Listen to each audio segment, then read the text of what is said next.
Bismillahirrahmanirrahim. Dear students, welcome to the lecture number 6 of control system.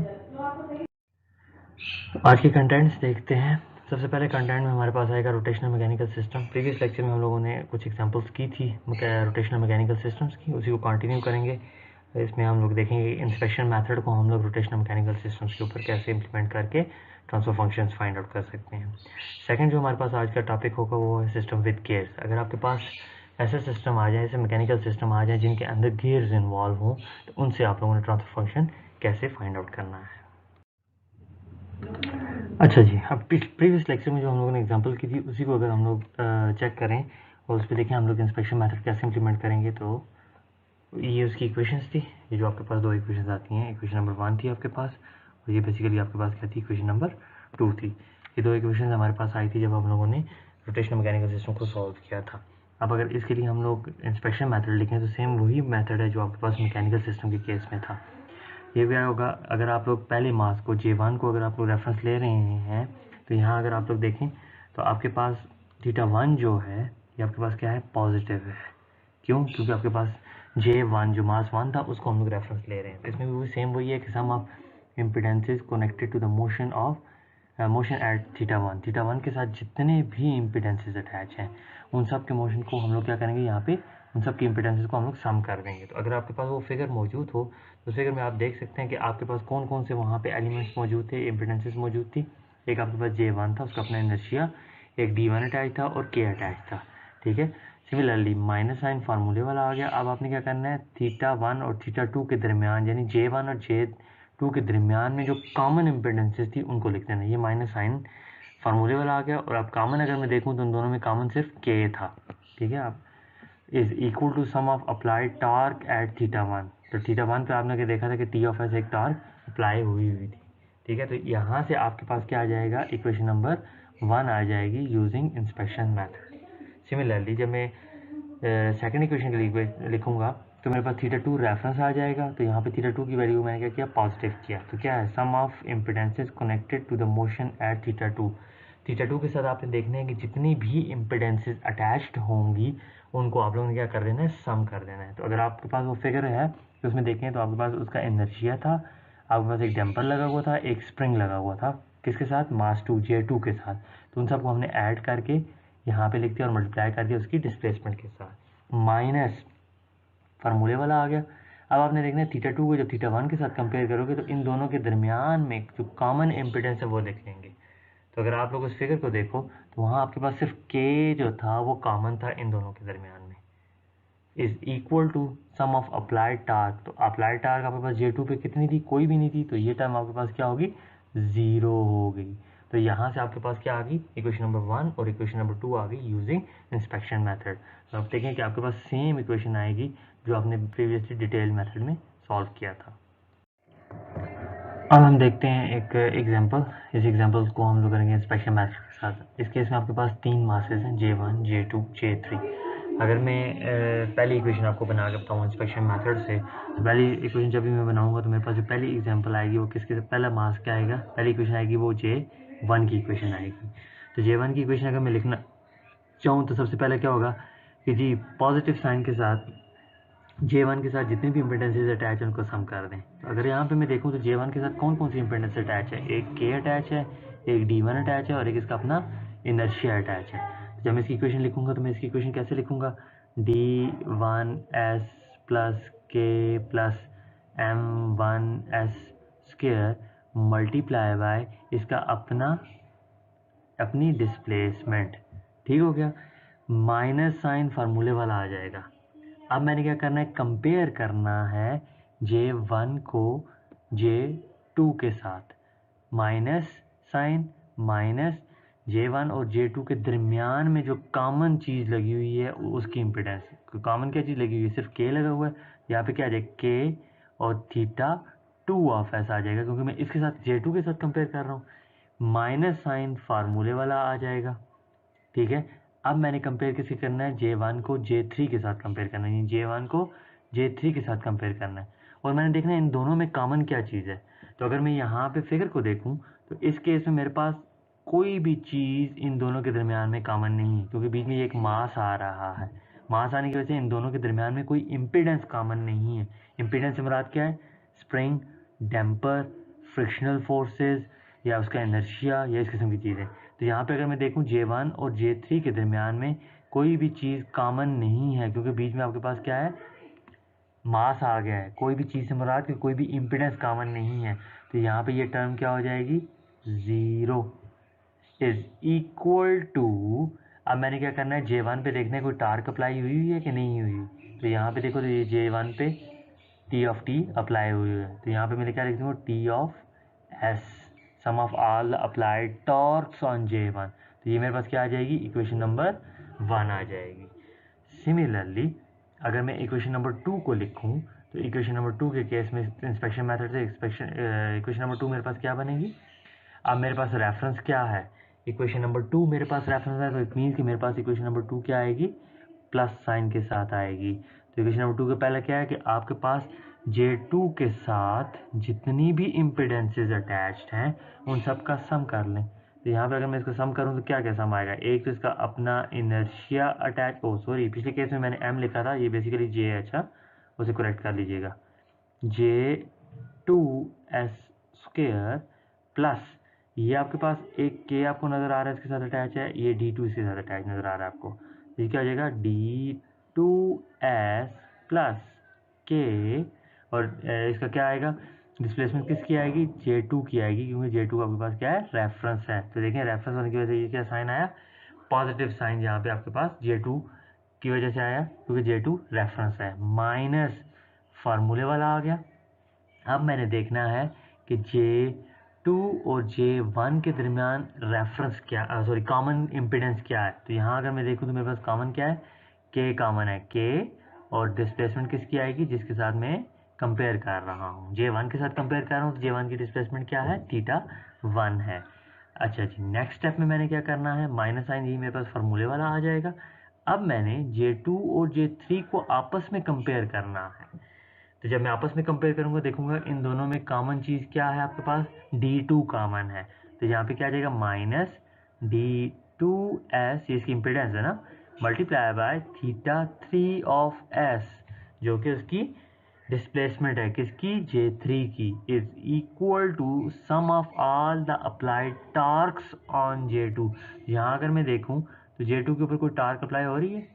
कोई torque apply नहीं हो रही। तो यहाँ पे ये टर्म मेरे पास क्या आ जाएगी? 0। तो ये बेसिकली आपके पास क्या आ गई? इक्वेशन नंबर 2 आ गई। इंस्पेक्शन मेथड से आपको चीज़ें बहुत आसानी के साथ फाइंड आउट हो जाएंगी। जहाँ आपका 15 से 20 मिनट लगेंगे क्वेश्चन के ऊपर, जब आप इंस्पेक्शन मेथड को यूज़ करोगे तो आप लोग हार्डली 3 से 4 मिनट के अंदर आप लोग इस क्वेश्चन को सॉल्व कर सकते हो। अब इसी तरह मैं थर्ड इक्वेशन बनाता हूँ थर्ड मास के केस के लिए। तो थर्ड मास के लिए मेरे पास क्या चीज़ आ जाएगी? जब भी थर्ड मास आया, थर्ड मास मेरे पास क्या है? J3। तो अब जब J3 मेरे पास रेफरेंस है, तो यहाँ पे साइन क्या आएगा? पॉजिटिव।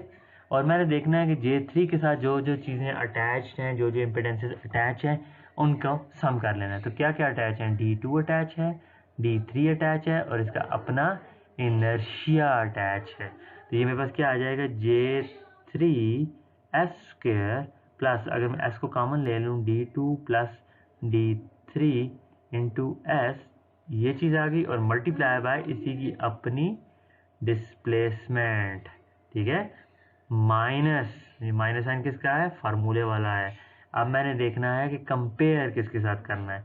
तो J3 को पहले मैं कंपेयर कर लेता हूँ, चलो J1 के साथ। तो जब मैं J3 और J1 को कंपेयर करूँगा, तो आपने पहले भी देखा था प्रीवियसली भी, इन दोनों के दरमियान कॉमन कोई इम्पिडेंस नहीं लगी हुई, क्योंकि बीच में एक मास भी है। तो कॉमन इम्पिडेंस, अगर ये मास ना होता तो मेरे पास कॉमन K और D2 था, लेकिन अब मास लगा हुआ है तो कॉमन कोई भी चीज़ नहीं है, तो इसलिए ये मेरे पास क्या टर्म, ये टर्म क्या आ जाएगी? 0। फिर आ गया माइनस, वही फार्मूले वाला आ गया। अब मैंने कंपेयर करना है J3 को किसके साथ? J2 के साथ के। इन दोनों के दरमियान देखें कॉमन कौन सी चीज़ है। तो यहाँ अगर मैं देखूँ तो मेरे पास D2 कॉमन है। तो यहाँ पे D2 क्या आ जाएगा मेरे पास?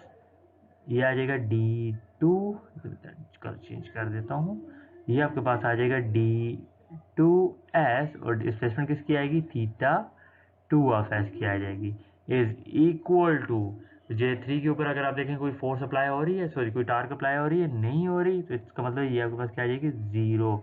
और ये आपके पास आ गई इक्वेशन नंबर 3। नेक्स्ट स्लाइड में आपको देखेंगे कि आपके पास यही वैल्यूज़ आपके पास आएंगी जब आप इस पर इंस्पेक्शन मेथड यूज़ करोगे। तो ये हमारे पास इंस्पेक्शन मेथड है जो प्रीवियस एग्जांपल हम लोगों ने की थी ना, ये सारी वही चीज़ें हैं आपके पास।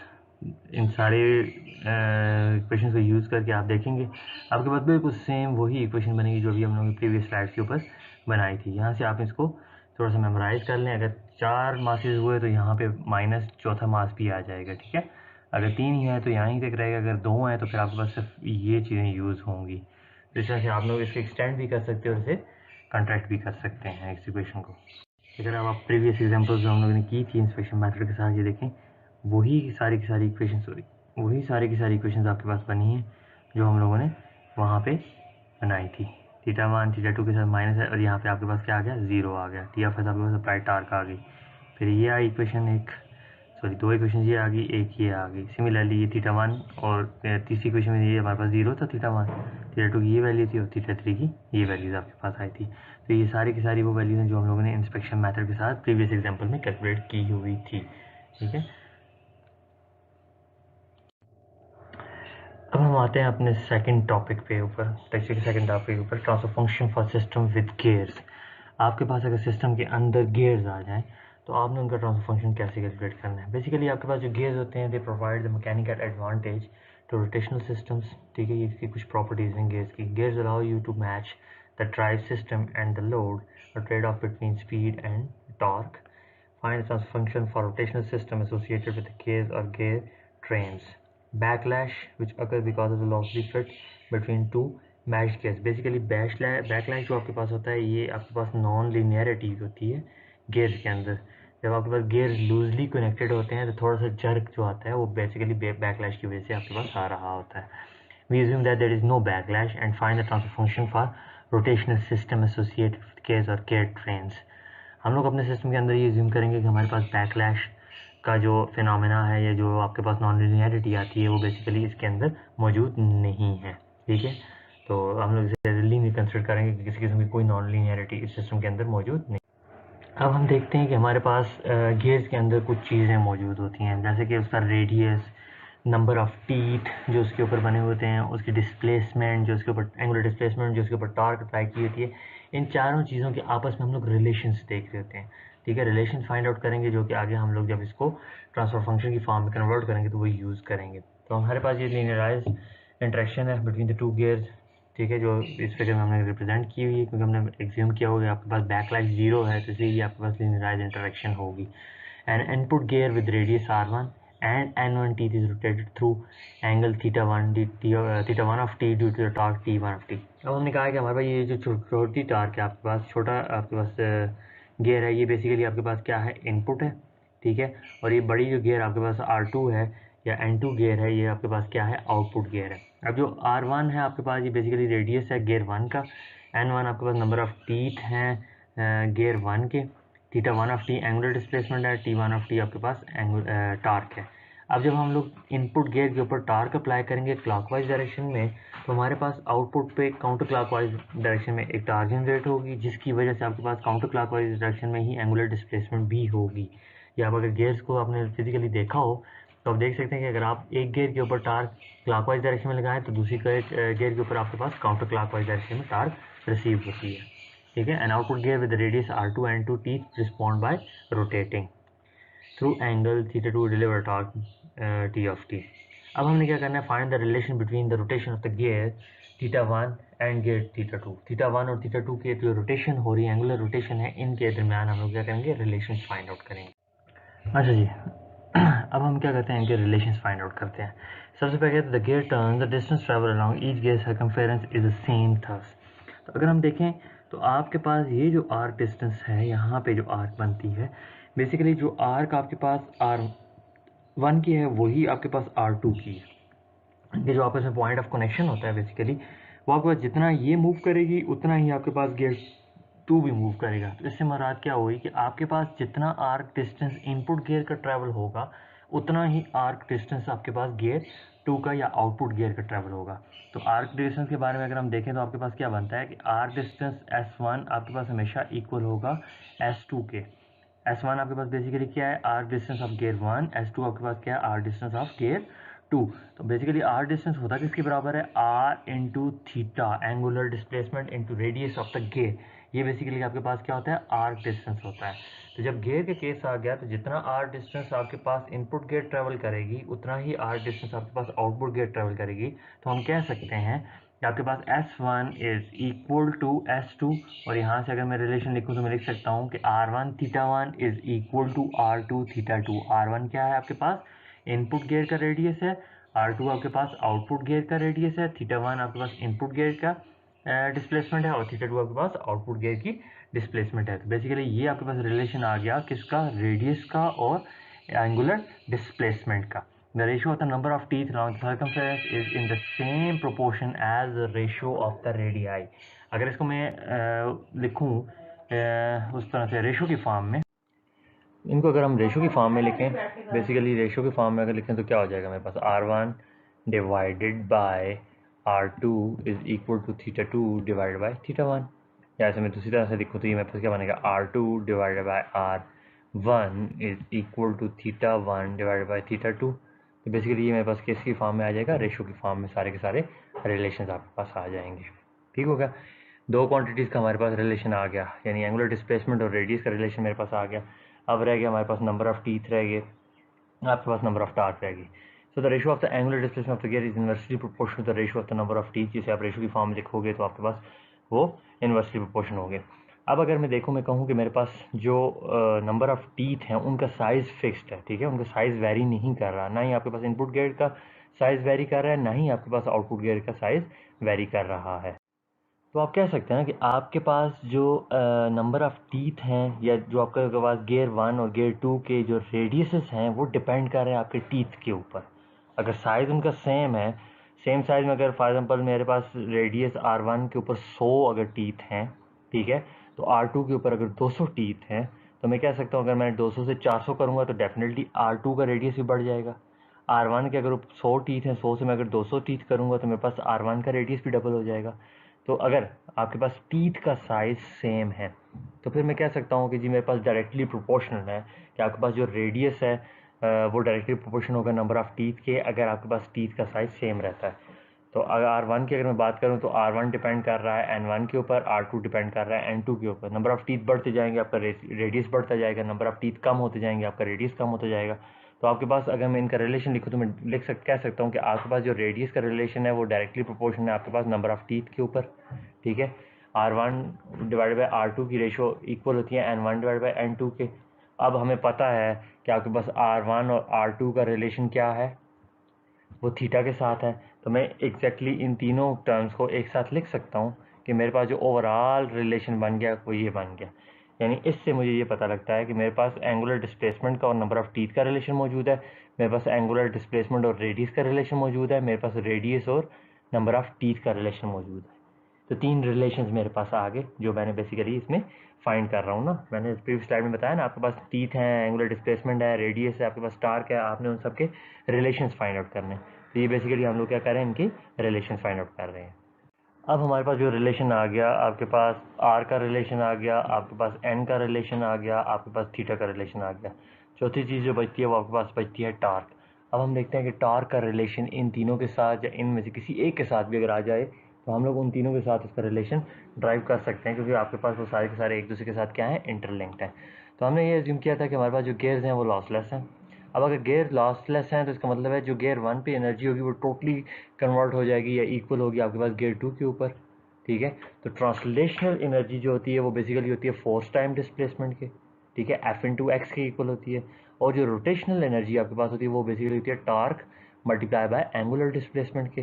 तो मैं लिख सकता हूँ कि अगर आपके पास लॉसलेस गेयर हैं तो आपके पास जो एनर्जी गियर 1 पे है वो इक्वल होगी एनर्जी गियर 2 के।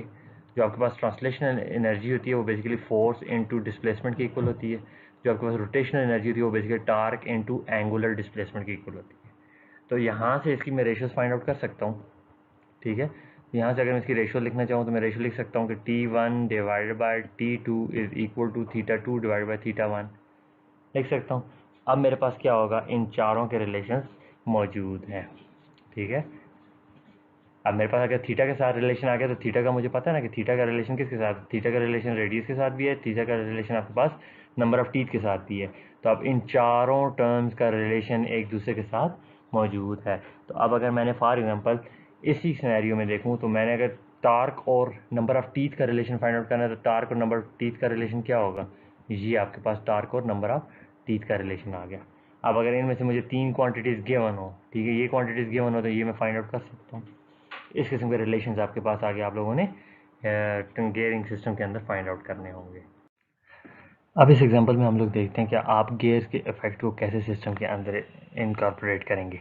अब ये आपके पास एक सिंपल सी एग्जांपल है ना, गेयर्स को हम बेसिकली रिप्रेजेंट करते हैं इस तरह से, ये आपके पास गेयर्स को रिप्रेजेंट कर रहा होता है। अगर यहाँ से आप देख रहे हैं तो ये आपके पास इनपुट गेयर है और ये आपके पास आउटपुट गेयर है। अगर आप यहाँ से देख रहे हैं तो ये आपके पास इनपुट गेयर है और ये आपके पास क्या है, आउटपुट गेयर है। ठीक है, ये डिपेंड करता है कि आपने किस साइड से अपने क्वेश्चन को सॉल्व करना स्टार्ट किया है। बेसिकली होता ये है कि आप लोगों ने जो चीज़ फाइंड आउट करनी होती है, अगर फॉर एग्जांपल आप लोगों ने theta 1 of S divided bye T of S find out करना है या T 1 of S find out करना है, तो आपने ये देखना है कि मेरे पास जो रिक्वायर्ड है, मैंने थीटा 1 फाइंड आउट करना है तो मैंने अपने इस पूरे सिस्टम को उठा के यहाँ पे लेके आना है जहाँ पे थीटा 1 मौजूद होगा। सिंपल मेथड है इस पर, ठीक है। अब अगर मैंने theta 2 of S find out करना है, डेफिनेटली ट्रांसफर फंक्शन में आउटपुट आपके पास क्या होगी, एंगुलर डिस्प्लेसमेंट ही होगी। अब अगर मैंने theta 2 of S divided by T of S find out, T 1 या टी 2 जो भी फाइंड आउट करना है, लेकिन अगर मैंने थीटा 2 फाइंड आउट करना है, अब मैंने क्या करना है, इन सारी चीज़ों को उठा के यहाँ लेके आना है जहाँ पे थीटा 2 पड़ा हुआ होगा। ठीक है, यहाँ पे जो भी इम्पिडेंस है, टार्क है, जो चीज़ भी लगी हुई है उसको उठा के मैंने यहाँ पे लेके आना है। उठा के मैं लेके कैसे आ सकता हूँ, क्योंकि मैं गियर्स यूज़ कर रहा हूँ।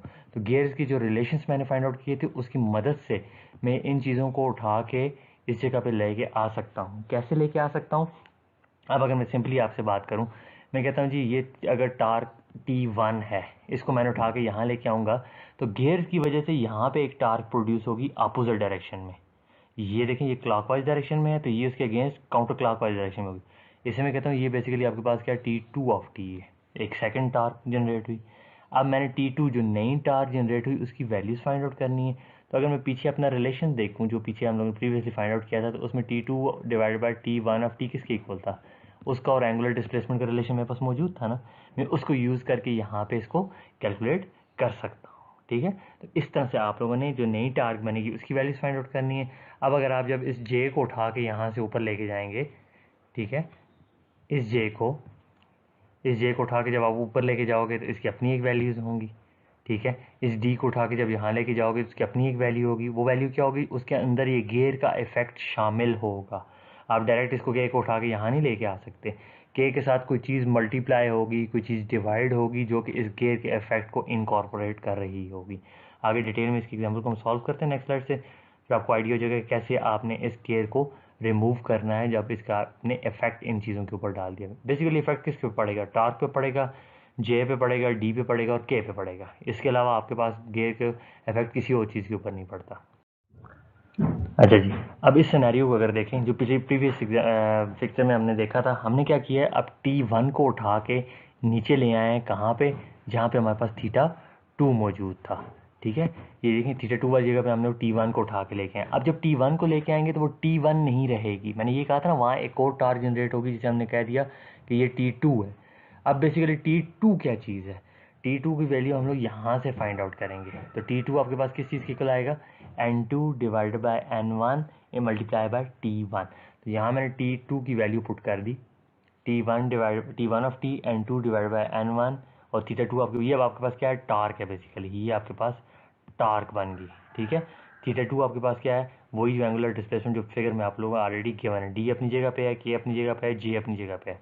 किया क्या है, सिर्फ और सिर्फ पीछे अगर आप फिगर को देखें, फिगर में से मैंने टी को उठाया, जो T1 ऑफ टी था उसको उठा के मैंने जहाँ पे थीटा 2 था वहाँ पे लेके आ गया। और जब मैं से वहाँ पे लेके आया तो मेरे पास ये चीज़ जो T2 था उसकी वैल्यू ये बन गई। कहाँ से बनी, वो जो पीछे रिलेशन हम लोगों ने ड्राइव किया था वहाँ से हमारे पास आ गई। अब अगर मैं इस डायग्राम को देखूँ तो ये डायग्राम मेरे पास सिंपल रोटेशनल सर्किट बन गया ना, जो अभी प्रीवियसली हमने रोटेशनल मैकेनिकल सिस्टम में एक एग्जांपल की थी। तो ये आपके पास सिंपल रोटेशनल मैकेनिकल सिस्टम बन गया। तो अब अगर मैं इसको सॉल्व करूँ, एक मास है मेरे पास नंबर ऑफ इक्वेशन कितनी बनेगी, सिर्फ एक बनेगी। तो मैं लिख सकता हूँ इसे, अगर मैं फ्री बॉडी डायग्राम बनाता हूँ, जे है जी, ठीक है, थीटा 2 ऑफ एस आपके पास क्या आ गया, इसकी डिस्प्लेसमेंट आ गई, आपके पास टी ऑफ T2, आपके पास T2 ऑफ एस आपके पास क्या आ गई, इसकी टार्क आ गई, ठीक है, इनर्शिया इसको अपोज कर रहा है जे एस स्क्वायर, इसका डैम्पर इसको अपोज कर रहा है, इसका के इसको अपोज कर रहा है। तो supporting forces is equal to opposing forces. तो ये देखें, ये मैंने लिख दिया, ठीक हो गया। जे एस के अपोज कर रहा है, डी एस अपोज कर रहा है, के अपोज कर रहा है, थीटा 2 ऑफ एस आ गया is equal to T2 of S आपके पास क्या थी, टार्क थी जो यहाँ पे लगी हुई थी। अब इन सब की वैल्यूज पुट कर दें, इन सब की वैल्यूज में सिर्फ T2 ऑफ एस की मैंने वैल्यू पुट कर दी जो मैंने यहाँ से कैलकुलेट करके डाली थी, ठीक हो गया। तो यहाँ से अगर मैं इसका ट्रांसफर फंक्शन कैलकुलेट करना चाहूँ तो मैं ट्रांसफर फंक्शन का क्या है, अब अगर आप इसका ट्रांसफर फंक्शन फाइंड आउट करना चाहें तो यहाँ से आप इसका ट्रांसफर फंक्शन फाइंड आउट कर सकते हैं ना। अगर मुझे theta 2 of S divided by T1 of S चाहिए तो यहाँ से मैं इसका ट्रांसफर फंक्शन फाइंड आउट कर लूँगा। अब अगर मुझे theta 2 of S divided by T1 of S चाहिए तो इस केस में क्या करूँगा मैं, सॉरी थीटा 1, ये थीटा 1 ऑफ एस चाहिए तो क्या होगा, इस थीटा 2 को मैं रिप्लेस कर दूँगा किसके साथ, थीटा 1 के साथ। कैसे रिप्लेस करूँगा, वही जो प्रीवियसली एग्जांपल मेरे पास मौजूद थी, इक्वेशन मौजूद थी, theta 2 divided by theta 1 is equal to N1 by N2। तो यहाँ थीटा 2 मेरे पास किस चीज़ के बराबर हो जाएगा, N1 by N2 into theta 1। तो ये देखें मैंने थीटा 2 की वैल्यू यहाँ पे पुट कर दी इसी इक्वेशन में। जब इसमें पुट करूँगा, इसको सॉल्व करूँगा, मल्टीप्लाई करूँगा तो मेरे पास ये रिलेशन आ जाएगा, ऐसा ही है। अब बेसिकली आप अगर देखें तो मैंने किया क्या है, जब मुझे थीटा 1 चाहिए था तो मैंने जे को उठाया, मैंने डी को उठाया, मैंने के को उठाया, उठा के ऊपर ले गया जहाँ पे थीटा 1 मौजूद था। जब मैं ऊपर लेके जाऊँगा तो मेरे पास ये इक्वेशन बनेगी। जब मैं टार्क को नीचे लेके आऊँगा, जब मैं टार्क को नीचे लेके आया था, आपने देखा था ना, जब मैं टार्क को नीचे डिस्प्लेसमेंट की तरफ लेके आया तो मेरे पास ये रिलेशन बनेगा। तो यहाँ से अगर मैं एक छोटी चीज़ को एनालाइज करूँ तो मैं कर सकता हूँ ना कि जब मैं टार्क को चेंज करूँगा तो मेरे पास सिंपल ये चीज़ मल्टीप्लाई हो रही है टार्क के साथ। जब मैं इम्पिडेंसेस को रिप्लेस करूँगा तो मेरे पास सिंपल ये चीज़ मल्टीप्लाई हो रही है, लेकिन स्क्वायर टर्म के साथ हो रही है। देखें, ये इम्पिडेंसेस को जब भी मैं अपनी जगह से चेंज करूँगा तो स्क्वायर टर्म के साथ ये चेंज होगी। अब यहाँ पे इस वाली में N2 क्या है, N2 मेरे पास डेस्टिनेशन है, ठीक है। N1 मेरे पास क्या है, ये सोर्स है। मैंने टार्क को सोर्स से उठा के डेस्टिनेशन पे लेके गया, ऐसा ही है। अगर मैं यहाँ नीचे आ जाऊँ तो यहाँ पे N1 क्या है मेरे पास, ये डेस्टिनेशन है, और N2 क्या है मेरे पास, सोर्स है जहाँ से चीज़ों को मैंने उठाया। यानी आउटपुट से उठा के मैं इनपुट की तरफ लेके जाऊँगा, मैं इनपुट से उठा के आउटपुट की तरफ लेके जाऊँगा। बेसिकली जहाँ से आप चीज़ों को उठा के दूसरी जगह पे लेके जा रहे हो, जहाँ से उठा रहे हो वो आपके पास सोर्स है, जहाँ पे प्लेस कर रहे हो वो बेसिकली आपके पास क्या है, डेस्टिनेशन है। तो क्योंकि हम लोग तो गेयर्स को यूज़ कर रहे हैं तो गेयर्स से डिफाइन करेंगे कि डेस्टिनेशन क्या और सोर्स क्या है। जहाँ लेके जा रहे हो वहाँ जो गेयर के नंबर ऑफ टीथ हैं वो बेसिकली आपके पास क्या है, डेस्टिनेशन है। जहाँ से उठा के लेके जा रहे हो वो आपके पास बेसिकली क्या है, सोर्स है। तो ये बेसिकली जो गेम है वो ये सोर्स और डेस्टिनेशन टीथ की है, ठीक है। आगे हम डिफाइन करते हैं इसको कि कैसे सोर्स और डेस्टिनेशन को हम लोग मल्टीप्लाई। अब ये हमारे पास एक generalize result, we can make the following statement. इससे हमें क्या चीज़ मिलती है, rotational mechanical impedances can be reflected through gears trained by multiplying the mechanical impedances by the ratio। और रेशो क्या है, रेशो है number of teeth of gears on destination shaft divided by number of teeth of gear on source shaft whole square। ये उस वक़्त जब आप जे के और डी की जगह चेंज करोगे, जब जगह चेंज करोगे तो आपने इसको मल्टीप्लाई कर देना है इसके साथ, इसको मल्टीप्लाई कर देना है इसके साथ, और इसको मल्टीप्लाई कर देना है इसके साथ। लेकिन अगर आप सिंपल टार्क को रिप्लेस करोगे तो आपने इसके साथ मल्टीप्लाई करना है, स्क्वायर नहीं डालना उसके ऊपर। अब ये जनरलाइज मैंने इसलिए किया number of teeth of gear, और ये क्योंकि ज़रूरी नहीं है कि हर बार आपके पास N2 बाई N1 ही आए या N1 बाई N2 ही आए। आपके पास सोर्स डिफरेंट हो सकती है, आपके पास डेस्टिनेशन डिफरेंट हो सकती है। तो आपने देखना ये है कि आपके सोर्स के टीथ की वैल्यूज़ क्या हैं और आपके पास डेस्टिनेशन के टीथ की वैल्यू क्या है। याद रखो जहाँ से ओरिजिनल चीज़ को उठाओगे वो सोर्स होगी, जहाँ ये जे के डी को जाके मैं प्लेस करूँगा वो मेरे पास डेस्टिनेशन होगी। सिमिलरली अगर मैं टार्क को अपनी जगह से चेंज कर रहा हूँ तो टार्क जहाँ से उठाऊँगा वो सोर्स होगी, जहाँ जाके प्लेस करूँगा वो डेस्टिनेशन होगी। तो वहाँ आपने उनके टीथ को देखना है कि कौन से सोर्स के टीथ हैं और कौन से आपके पास डेस्टिनेशन के टीथ हैं। अभी हमारे पास एक एग्जांपल है ना, अब इसमें हम लोग ने जो ट्रांसफर फंक्शन फाइंड आउट करना है वो बेसिकली करना है theta 2 of S divided bye T 1 of S.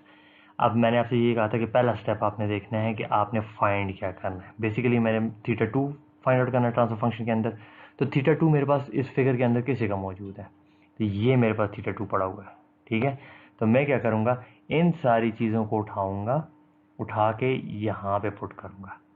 तो जब मैं इन सारी चीज़ों को उठा के यहाँ पे पुट कर रहा हूँ तो ये मेरे पास जो पोजीशन है ये क्या है, सोर्स है। जहाँ पे पुट कर रहा हूँ ये बेसिकली क्या है, डेस्टिनेशन है। ऐसा ही है। अब अगर फॉर एग्जांपल ये अब आप लोगों की असाइनमेंट है, आपने फाइंड आउट करना है theta 1 of S divided bye T 1 of S. जब आप ये फाइंड आउट करोगे तो अब आपने क्या करना है, देखना है कि थीटा 1 कहाँ पे है। तो थीटा 1 आपके पास यहाँ पे है, तो इसका मतलब ये हुआ कि मैंने इन तीनों चीज़ों को उठाना है, उठा के यहाँ लेके आना है।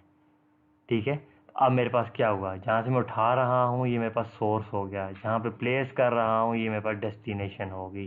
तो अब वो जो डेस्टिनेशन डिवाइड बाय सोर्स वाला टीथ था तो उसमें क्या होगा, यहाँ आपने n1 को मल्टीप्लाई कर देना है, n1 बाई n2 को मल्टीप्लाई कर देना है स्क्वायर टर्म के साथ j2 के साथ, आपने d2 के साथ इसको मल्टीप्लाई कर देना है, आपने k2 के साथ इसको मल्टीप्लाई कर देना है।